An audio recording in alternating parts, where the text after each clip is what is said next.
Good afternoon mga motohuligan. So ayan na yung Aprilia, tinatayo na. So tinatansya na lang ni Putoy yung papa-upholster na upuan.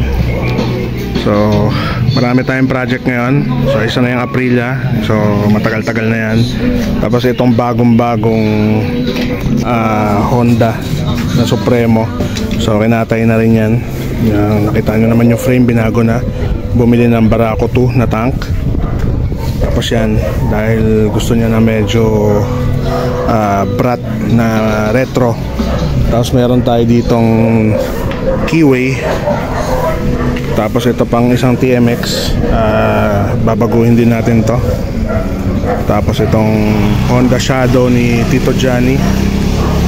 So nabasag yung ano niyan, yung fender sa harap. So ni-reconstruct po to eh. Tapos papalit siya ng ginawa natin na beach bar.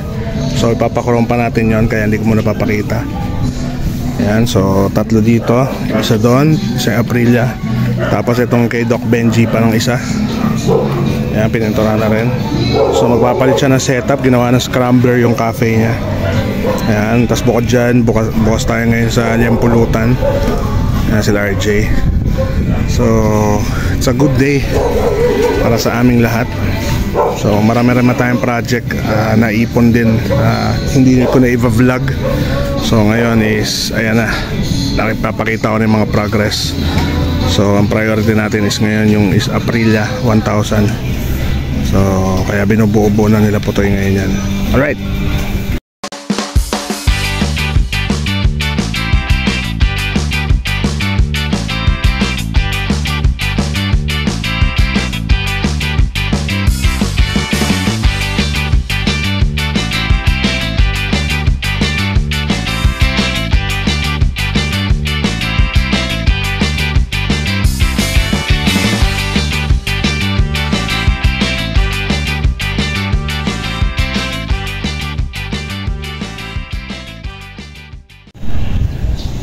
Good afternoon. So ito yung bike ni brother. Ayan. So ito yung super light niya. Magpapalit siya ng beach bar. So ginawa ni Putoy is nag-fabricate siya ng beach bar. So install ngayon yan. So makita natin mamaya kung ano yung magiging itsura niya. So ayan, pag nakita niya yung gulong niya, pang kotse. Yan yung kinabit sa likod. Ayan. So gaano nakatagal to sa'yo, Sir Ian? Siguro mga 6 months pa lang. 6 months, yan. So nangangawit na daw siya eh. Gusto niya nang relax na lang. Ayan. So pakita namin mamaya kung ano mangyayari. Alright. What's up mga kamoto hooligans? Wala si Dagun, bale pag-utusan tayo mag-video dito sa motor ni Sir Ian. Super Light 200. Kabitan ng beach bar. Beach, hindi beach, okay? Yan.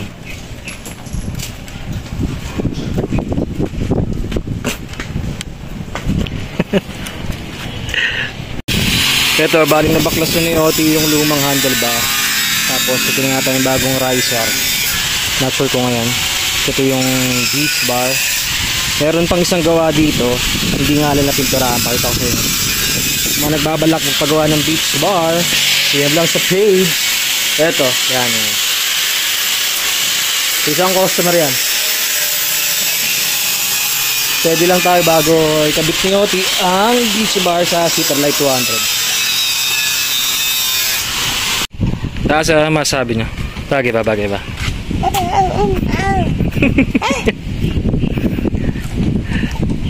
Ikutan natin, ikutan natin. Putang ganda sa harap.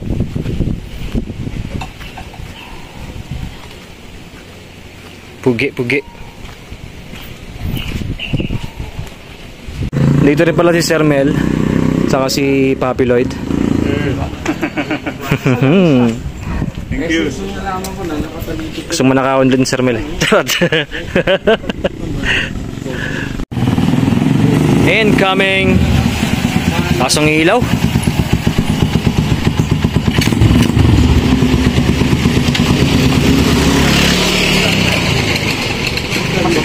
Compared to sa Gusto yung ride, Toy? Gusto naman daw.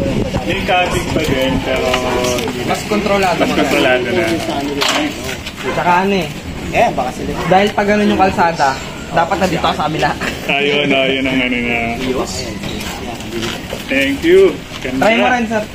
I miss you. Ito, test ride na ni Sir Ian yung motor niya. Bagong beach bar na nakakabit. Upo pa lang, medyo. Nakakaring na nila, Boss Dar. Oo, ganda. Upo pa lang, iba na eh. Relax. Banat.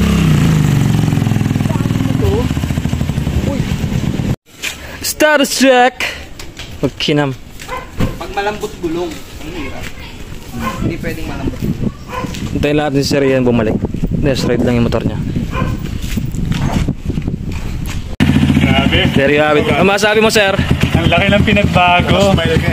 Na-compare ko eh, kasi ang bigat talaga nung nakagano na bar. Ngayon, ano siya, gumaan, tapos as in, mas comfortable sa ride talaga. Ang layo, ang layo. Oo. Saka ang ganda ng forma. Thank you, Moto Yes, sir. Hooligans. Asal po to eh, Darwin, thank you. Grabe, ang ganda. Nice. Satisfied? Tsaka lakas ng dating. Oo, iba.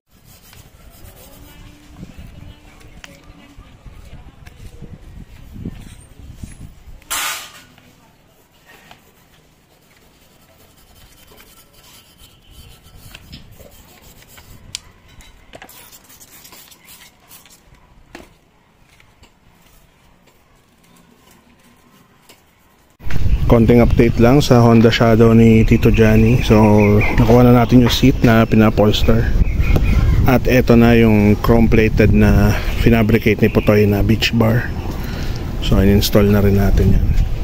So kakabit na lang yung mga yung mga switches sa mga levers. So ayan, ang ganda ng pagka-chrome niya. Right. Tapos konting update lang din sa mga project natin. So ito na yung Supremo ni RR.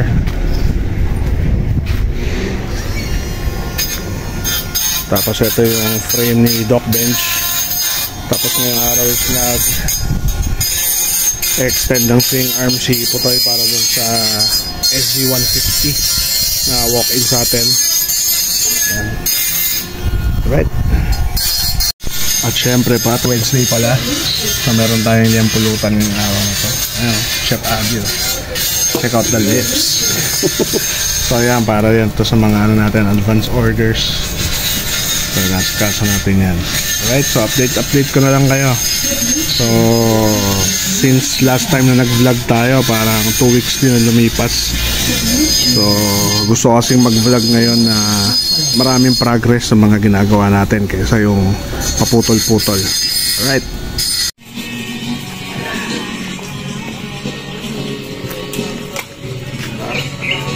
Ano eh, no?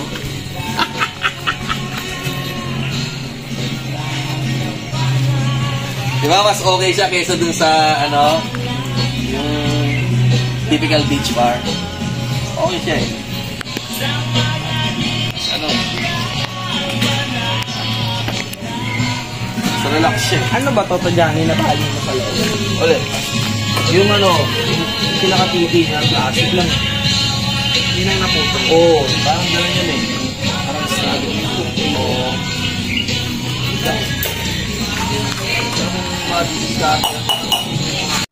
So yun mga Moto Hooligan, sana nagustuhan nyo itong mixing update natin. Malamang next vlog is mapakita na natin yung mga nangyari sa mga projects na pinakita natin sa vlog na to. At pasensya na rin kung matagal-tagal tayo hindi nakapag-upload. Medyo busy lang talaga with regard sa shop, sa other businesses natin. So ayun, makita-kita ulit tayo next time. Like, comment, and subscribe kung nagugustuhan nyo pa rin yung mga pinavlog natin dito. At marami pa rin salamat sa lahat ng sumusuporta na nandito pa rin hanggang ngayon. So ayun lang po, papaalam na muna ako. This is the Kun and I'm fucking out.